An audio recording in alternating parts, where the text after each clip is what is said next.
is live. Facebook's live and the webinar is live.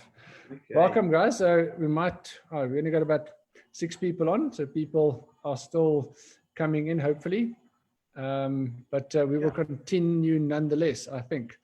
So guys, welcome. This is the green room, and with my business partner, Trevor. You want to give us an intro? Yes, welcome, guys. Always nice to see you guys here, and we've got a couple of people joining us, and everybody that's going to join us on Facebook now or later. So this green room is such a great place for us. Myself, Trevor Thomas, and my business partner Lenny de Villiers. We've got a company called Induka Group, and what we do is we help families that would like to go to America and live their dream in America. How we do that is on the back of what we call an employment-based permanent residency. So if you would like a little bit more information, or you'd like to know more about what we do and how we could help you, if this is the final destination that you'd like to have for you and your family to go to America, then please get hold of either Lenny, myself, or anyone in the Induka team. We'd love to guide you and show you the steps and help you along the way of how we could get you to America. Len, should you want to talk just about the green rooms? Yeah. So what we don't do in this, in any of things that we do, we assume people know who we are and assume what we do and why we do certain things. So we just remind people. So apologies for those that are loyal listeners and listen to these things all the time.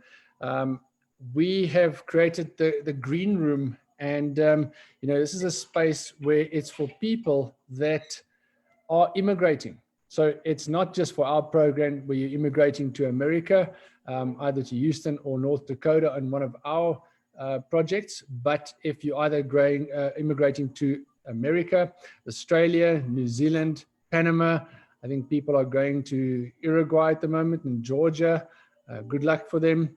We wish them luck. And we will also want to help you guys immigrate successfully as well. We don't want to have people waste money. We don't want to have people waste time. If it's something that you have made up your mind up on, that you are going to immigrate, I mean, that is for most people the hardest decision.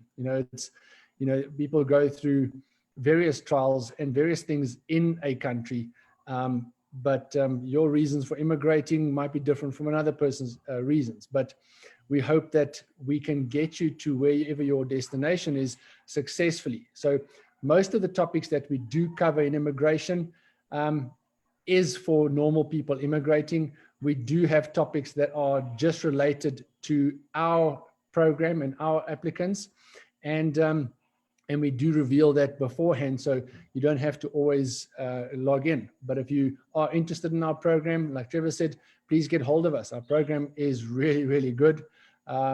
And you get a green card for it, if I can just throw that in there. So today's topic that we are going to be covering, guys, is the psychology of immigration again. We did have this panelist on a couple of weeks ago, and we are very, very fortunate to have her on again. And we have had plenty of people request for her, and I hope there's going to be plenty of questions today. So if you're either following us on Facebook or if you're following us on the live webinar, please, guys, post your questions to her so we can cover these things for you. We've had good response for our previous couple of webinars we've had, either on the pet side or just the relocation side, and we were able to help quite a lot of you. And I really, really hope that you guys would be able to, dig a little bit deep. I know this is the emotional part of immigration, but we welcome Maria Marchetti, MERCER, once again. She's the professor and clinical psychologist of the Department of Psychology at the University of the Witwatersrand. Maria, welcome. Thank you once again for giving us some of your time. So if we can just dig into it straight away. I mean, Maria, there's so many topics of immigration, and there's different literature and different researchers that reveal that there are actually 3 stages of immigration. Others speak of 7 stages of immigration. From your perspective, what is essential for people to know about the different stages of immigration? I mean, can you walk us through the various stages? I know some people might have less than 7 stages, but it seems that, people always want to up the next psychologist on stages. I'll try and reduce them a little bit for the audience. Look, I think immigration is a process. You know, it's a journey. And like any journey, it has different steps. So whichever way, you know, you want to look at it. I mean, obviously, the first step would be the preparation, which is probably what most of your clients, you know, and the people who are watching today are, you know, sort of the decision making, the sort of practical decisions, the family decisions, and that part, the planning. And then, of course, the second phase is when you kind of land in your chosen country, and in the US or other country, and what happens there. And obviously, like the start of any new journey, you know, that's always exciting. And, you know, we call it kind of a honeymoon phase where everything is new and exciting, and you kind of tend to see all the good and all the things that maybe you didn't have back home, and you get really excited about those kind of things. So the honeymoon phase. And then, of course, there comes a phase. And I think it's important to remember, you know, all these models. I mean, there's a lot of debate in psychology about phase models and steps. You know, some people say, you know, people are so different. Individuals are different. Families are different. We can't always expect people to go through the same thing. So even as I take you through these phases, just remember that it can be very different for people, you know, because the next phase would be what we often would link to a crisis moment, but it doesn't mean that everybody's going to have that. You know, there might be people who are maybe more vulnerable to developing problems at that time, with kind of that initial excitement. And I think then there's the final phase, and I never believe that anything is final, especially when it comes, you know, to something like immigration. But I suppose this last phase would be when people start integrating almost, my apologies, there's too much technology going on at the moment. Nowadays, we are on call 24 hours a day.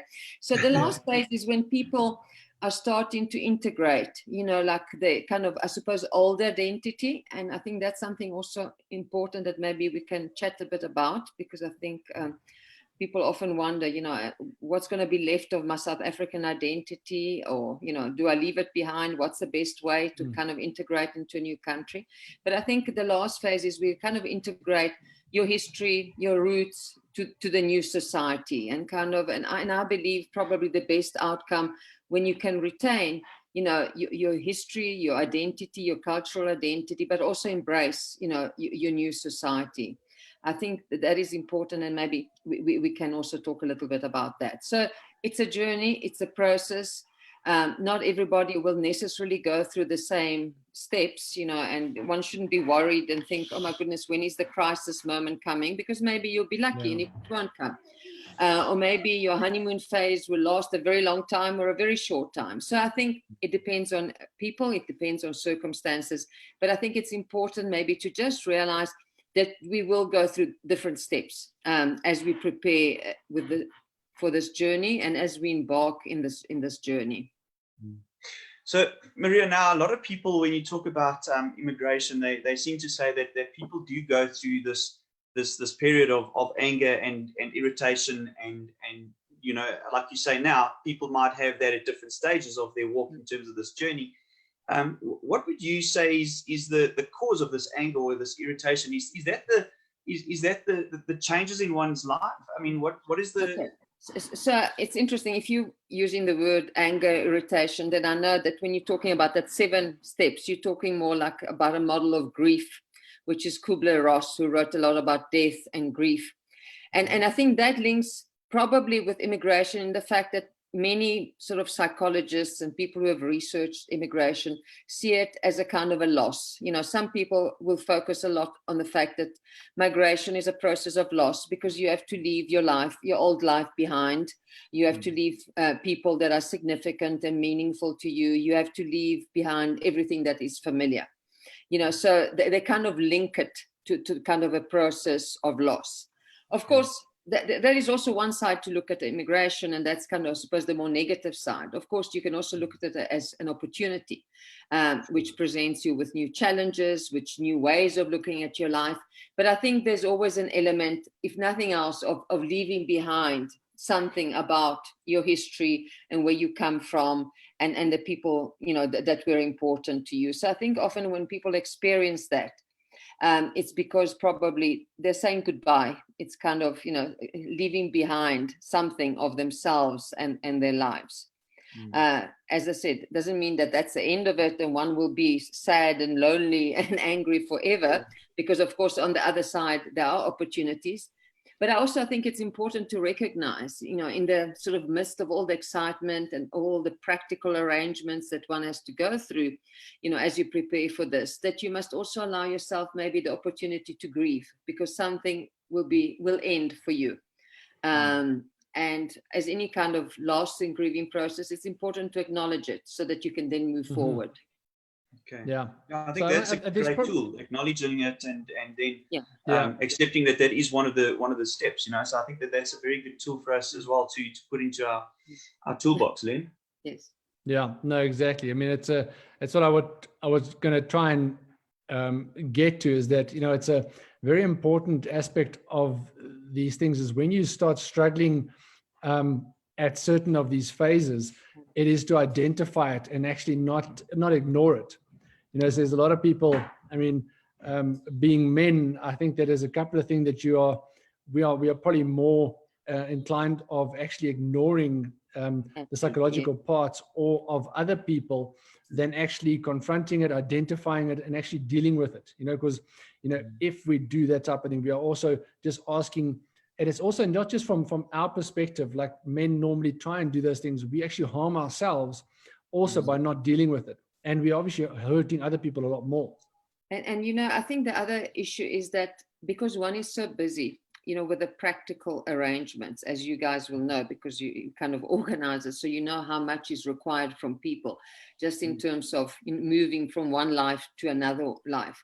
I think maybe sometimes people are almost too afraid to kind of deal with emotional stuff, because they think, my goodness, I've hardly got the energy just to deal with what I have to deal with, which is like the paperwork, the admin, the practicalities, that I can't indulge myself in kind of, thinking about what does this mean in terms of not being able to see this person, of leaving my friends behind, leaving a workplace behind, because it will kind of interfere almost with what I'm busy doing with. And I think, that one must be careful of that, because you must, I mean, I think I might have said it last time, the psychological preparation is important. And if you don't do sufficient preparation while you're still here, then that kind of unfinished business, or those things that you just sort of put away because now you don't have time and energy, in moments of stress, when you kind of maybe don't have your support systems that you're used to, your support structures, might come out, and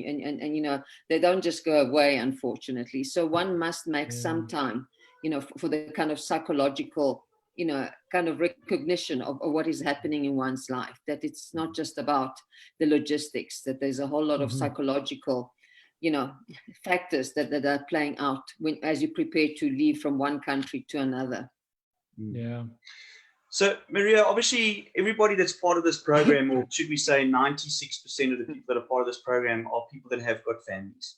Okay, absolutely. So like you mentioned, now we have the honeymoon stage. We all arrive in America, and we're in America.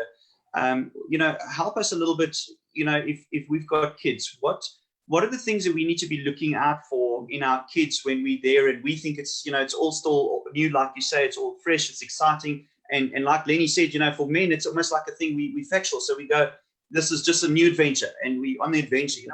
What do we look for in our kids? Number one. Number two, to that question would be, what tools can you help us with in terms of making sure that we see that, and then we can bring solutions to this table? Look, I'm really glad that we're talking about the children, because I think often with children, they're not very much part, of course, depending on the age of the child, very much part of the decision making. And I think often we kind of mistakenly think that, children don't have as established networks, or that, like we have in terms of relationships, in terms of work. We think children are flexible. So it's easy to think, but, for my child, it's going to be very easy. They're going to adapt, integrate very, very quickly, because, they don't bring the kind of history that we bring as adults. And I think, it's important to realize that it's a big step for children. Of course, it depends a lot on their developmental phase, where they are. You know, at different ages will have different demands. Obviously, if you've got very, very small children, you know, they might not really understand the kind of the nature, the impact, you know, the magnitude of this move. Yeah. But even for small children, you know, they have relationships with their friends, with their grandparents, with their pets. We spoke about it the other time, with other significant people like nannies, all sort of significant people in their lives. So one also needs to, in an appropriate manner, because obviously you can't with a 3-4-year-old have like a whole insightful psychological conversation, but try and prepare them, you know, for saying goodbye. And prepare them that there is something new coming up. But I think it's important not to ignore the fact that it's going to be difficult for your children as well, because children also, you must remember, pick up the anxiety in the family. So obviously children will pick up your own stress and anxiety in a new country, and if you sort of are facing challenges. So they might not understand what it's about, but they'll know that something is not right in the family. You know, also small children depend on a certain structure, be it, you know, like, as I said, extended family or friends or caregivers and that, and removing them from that structure will also cause anxiety in children. So it is very important to kind of acknowledge that and help them process, you know, their own emotions and feelings. I mean, I always, when it comes to migration, I suppose the group that I always feel the most for are perhaps adolescents, because adolescents are already difficult, even in normal phases of life. But I think an adolescent's identity is very much defined by his or her peer group. You know, adolescents like the peer groups. The peer group is really the most important social support that they have. And they don't like to stand out. You know, adolescents like to sort of blend in. You know, you don't want to be the odd one out. So when you get to America and you're the one speaking with Afrikaans or the South African accent, you know, you will want very quickly to start talking about tomato and, you know, and potato and this kind of thing, because you don't want to be that kid that everybody knows is coming from somewhere else. And and that can be tricky. So one would have to be extra patient, I suppose, with one's adolescence, and acknowledging that for them, again, it's going to be difficult. Of course, adolescents also live in a very virtual world with social media and that, which they can, I suppose, successfully use to maintain connections with their friends back home and so forth. But remember that for them, it's going to be difficult, because they're going to find themselves as kind of outsiders. They will stand out because of the accent, perhaps, you know, and all the kind of things that adolescents really don't want to do. And it will take some time for them to kind of, you know, become part of a new peer group. Yeah, absolutely. Maria, so obviously there's every person in the family will have to adapt to the new culture, and it's a culture shock to people at a different level, because the parents will deal with other parents, and that's a situation with work and stuff like that, and the kids will do that with school, you know. And while we're on the subject with the kids, I think it's maybe important to stay on that and just see if we can identify some tools that we can help the kids, you know, adjust maybe quicker to the culture on that side. You know, obviously every child is different as well. Some kids just thrive when there's change, you know, so there's like we said in the beginning, there's pros and cons. Some kids can really act negatively towards the culture adaptation, and other kids are going, listen, this is a reset for me. I can be whoever I want to be. You know, so some kids not only for the kids, that's the exciting part of migration. It's a new life, you know, it's a new opportunity. I mean, that's kind of the thing. Look, I think when it comes to children, as I said, you know, probably because my children hopefully are out of the adolescent period. I think, they should be. But, you know, now we talk about late adolescence. You know, when my son who's 22 says, but, you know, he's not an adolescent. I said, well, until I pay the bills, you are, you know. So I think it is a bit like that, you know. So it's not easy often to talk to adolescents, you know. I mean, anybody who's got adolescents, especially when it comes to emotions, because they don't like kind of emotional talk, especially, you know, from their parents. You know, that's what they would call gross, or whatever the going term might be. But I think an important thing when you move as a family, and most people are, as you said, are moving as a family, that everybody is involved in some way in the decision, obviously in an appropriate way, but that kind of people really communicate to each other, because I think often parents might try and hide their own stresses from the children, you know, because you think, no, you know, like it's a bit difficult at work and it's a bit difficult here. And I think, again, obviously it has to be age appropriate. You're not going to sort of, but I think it's also important to acknowledge, because I think children react well when parents are also honest about their own struggles. That, you know, this is difficult. You know, I've also had to leave my friends and I'm missing this person and it's not easy at work because, you know, I have to adapt. I mean, I think honesty can go a long way, not just sort of trying and not just to say, don't worry, you know, you'll be fine, you'll make friends, you know, to say to a child, look, I know it's difficult. It's difficult to leave your friends and you will not be able to play the sport that you used to play in South Africa or whatever. But look, these are other opportunities and, you know, and not to ignore their difficulties and almost say it will be fine. Of course, we hope it will be fine. But I think to acknowledge, because I think a child needs to feel heard and not feel, well, you know, my emotions, my struggles are not that important. And I think sometimes when we say, you'll be fine, you know, it will be, you'll adapt so quickly and you learn to speak with an American accent, maybe to say, look, I know it's scary. And you do wonder, you know, how you're going to fit in. But, you know, this is what I'm going to do to try and help you. And if you struggle, you can come to me. We can go and speak to your teachers, you know, to really hear them and acknowledge the fact that it's difficult for them. So not to kind of brush it aside and say, it will be fine. You know, it's not a problem. And to maybe also share, you know, look, I'm also sad. I'm also sad to leave my friends. And that we can't go on holiday with our grandparents, you know, and things like that, to share a bit of your own anxieties, you know, obviously, again, in an appropriate way, but in a way that maybe everybody in the family can feel, but, you know, we're in this together, you know, it's not like it's only one person's problem, you know. I think that's very important. And let them be part of the journey from the word go. Absolutely. That everybody must be part of it. And everybody will have different experiences. But when people talk to each other, you know, even in families, we realize that sometimes, you know, we share the same fears and anxieties.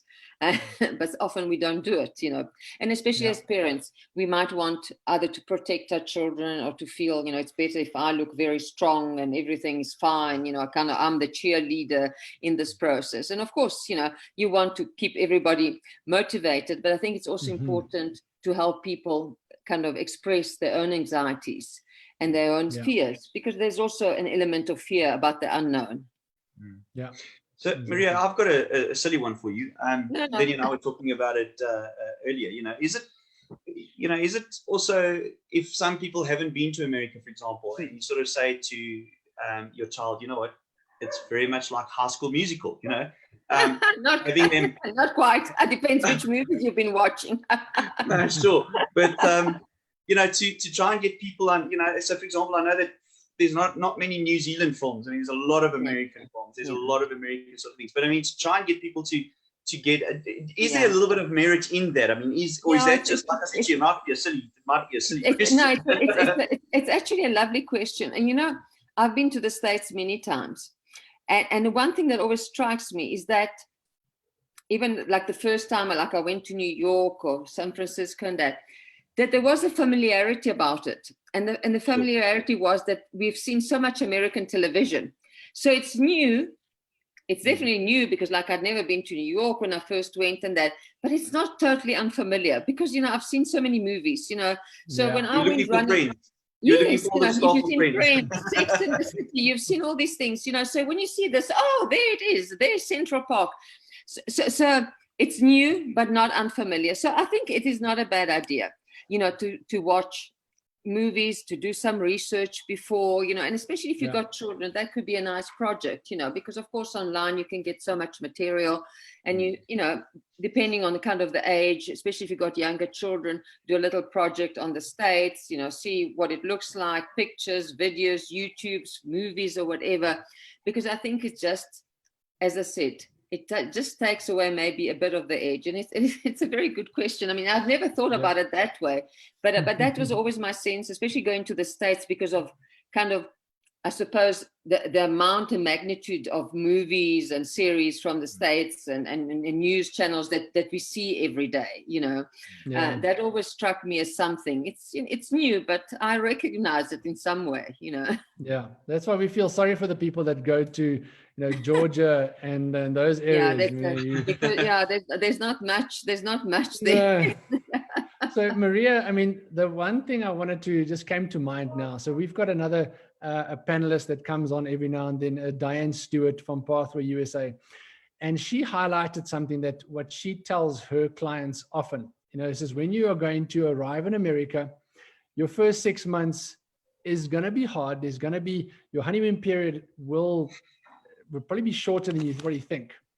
But when you get depressed, obviously that is a natural thing, how people start looking inwards. They start looking at, you know, depression is where you go, why am I feeling like this? And everything is about inwards. So, and she said a very interesting thing. She says, listen, an easy way to fix that, which is a tool that she gives all her clients, is get perspective. So what it is, you go and get into community, meaning you get into a community where they are feeding, say, poor people.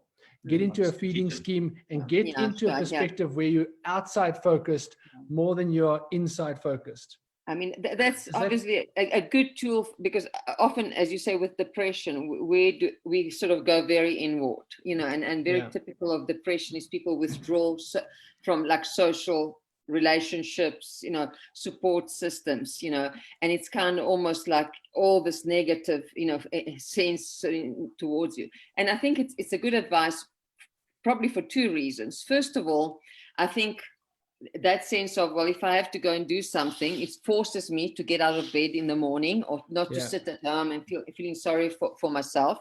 And if I could go and do, you know, some community work, you know, and I can see, well, the people that worse off than me, you know, it gives you a new perspective. But I think it also helps you become part of another community yourself. Maybe the people, you know, the volunteers, for example. And I think what is important, and that would be good advice, and depending, you know, on and I'll speak a bit about this, on your kind of whether you're both working or one of the partners is staying at home. One way, you know, I think to adapt to a new country is to try and form some kind of social structures and communities, you know. So work obviously is always a good one, in the sense that you're forced to deal with people. You know, if you have schools, not only for children but for parents, can become a way, you know, to connect with other people, you know. Church can be a support group, you know. Of course, some people like to kind of socialize a lot with other expats, and there's a lot of theories around that, where they should just sort of stick to South Africans, you know, over the weekend, or make more American friends with, you know, the locals and that. But I think it's a question of trying to connect with other people, you know. And when you feel, I think, depressed, it's also because you're feeling isolated. You're feeling isolated because you're kind of still perhaps mourning the loss of your, you know, of your roots, and you still haven't connected sufficiently, you know, in your country of destination to have created other support structures. So I think when people struggle, it is very important to try and go out. I would totally agree. I mean, the idea of doing something for other people, I think, is great, because I think when we think outside our own inner problems, you know, it helps in a very practical way. But it also allows you to connect with other people, to form other relationships. And I think the forming of other relationships in a new country is very important to start feeling that you're starting to belong to a new place. So we had one question from our from the webinars. So Anna's asked, Maria, what phase am I in if I'm so excited to immigrate? I can't concentrate on my day-to-day duties. And what can I do to focus? Well, that's a lovely question, because I think, it's great to hear that people are excited, because of course, when you bring in a psychologist, you're almost assuming, we're going to tell you about all the problems you're supposed to be experiencing at this stage, and how sad and difficult it is, And I mean, I think it speaks to Jeanette's sort of enthusiasm, for this new journey. And it, when I listen to this, I mean, she sounds like a child who's getting excited about Christmas. Like, what can I do? How many more sleeps? Which is probably difficult. How many more sleeps? Which, given all the lockdowns, I think has been probably difficult for people, who were planning to go, because now that also has been put on hold. But, I think when you're very excited, you have to keep doing your daily duties. Like your mother always told you at Christmas time, you have to wait. There are so many more, there are so many more sleeps, but you still have to do what you have to do.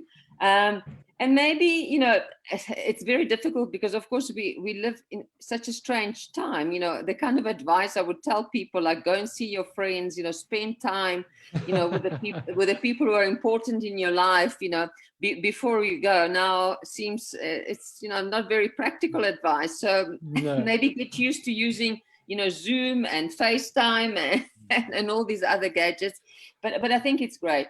It's great to be excited, because I think prior, and I'm sure you guys know, and everybody else, prior to making that decision, it's a very difficult time. There's a lot of, agonizing and struggle. And it's almost like when you actually make the decision, it's quite liberating, because then you think, okay, now I can just move forward, and so I'm happy that Jeanette is looking forward, and I really hope she can maintain that enthusiasm, which is great, which I think it's what you're also trying to do.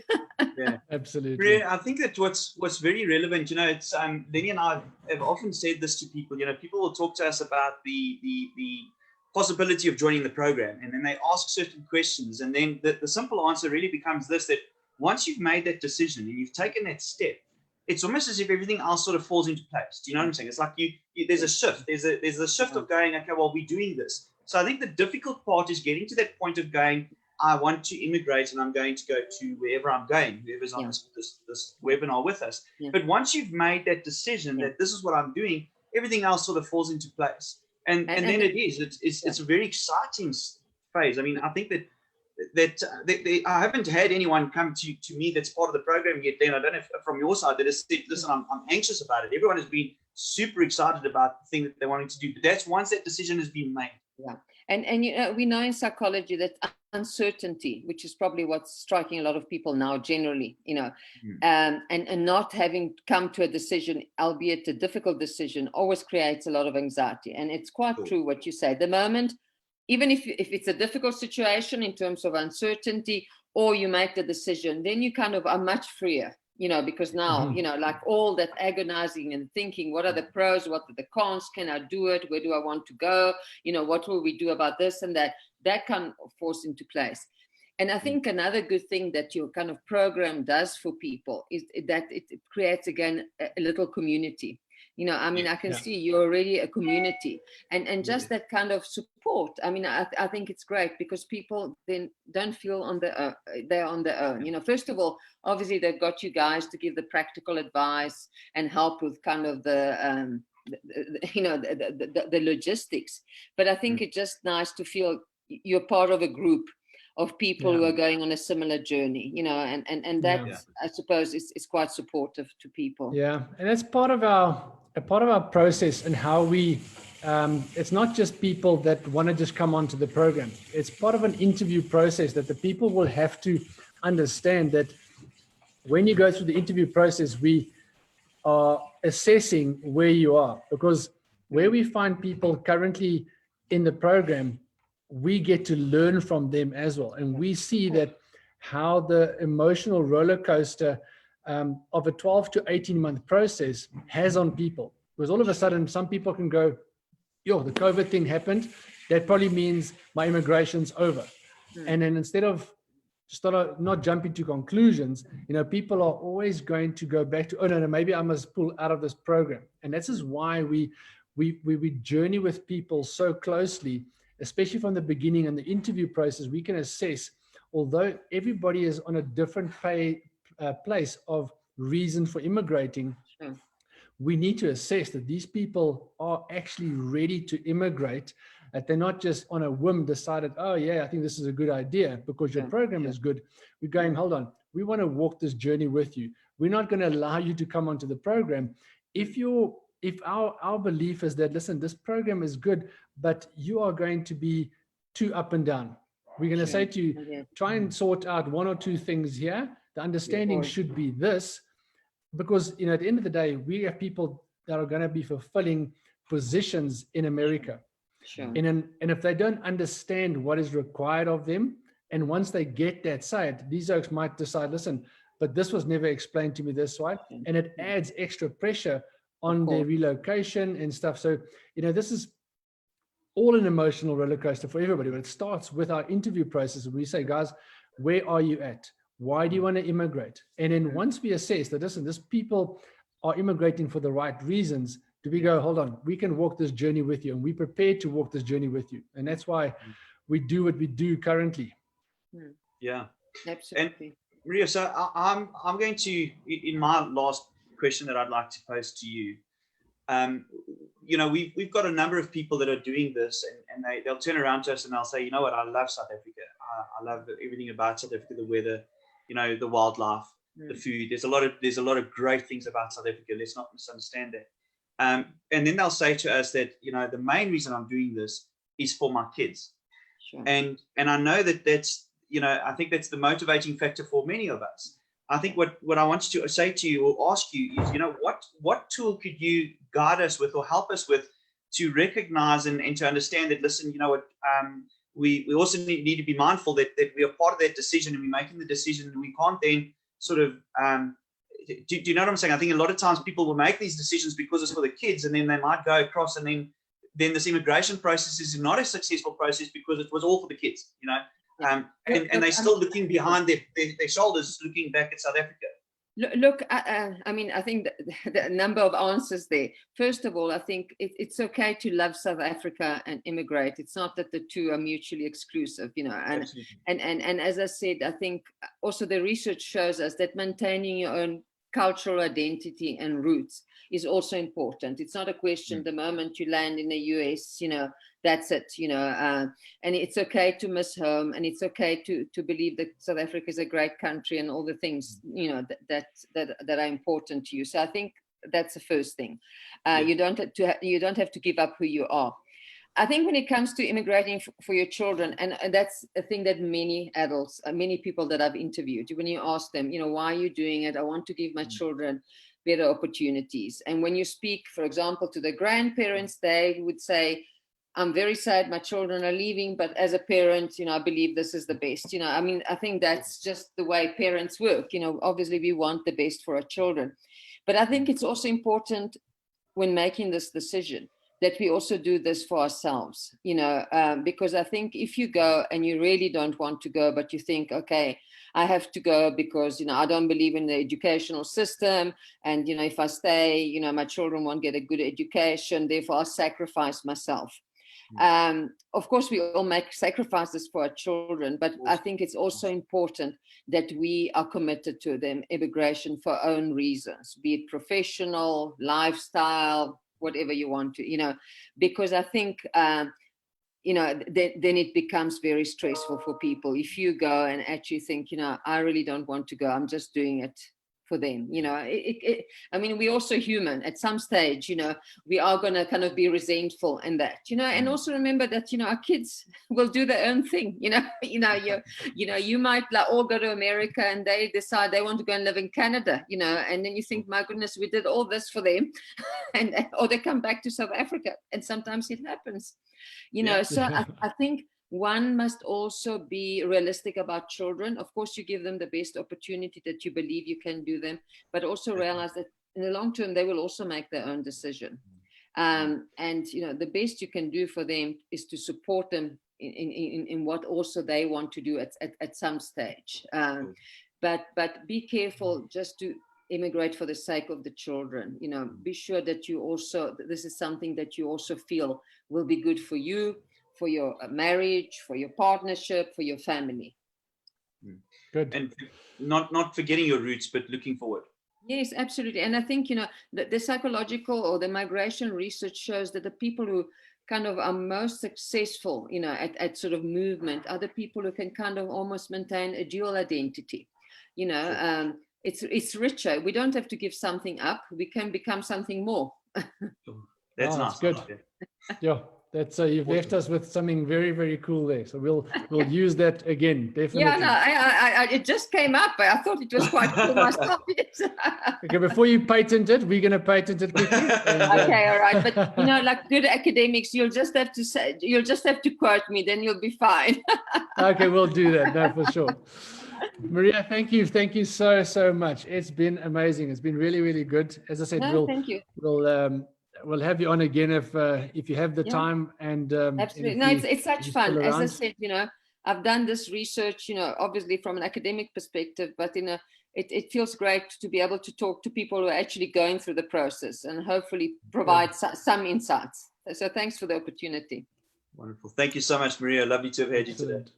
Okay, thank you so much, guys, and good luck. Good luck to Jeanette. One day at a time. The lockdown will end, and you'll be able to go. Exactly. Have a great All right, day. guys. Thank you very much for everybody joining. Cheers, guys. Bye-bye. Bye. Bye-bye. Bye.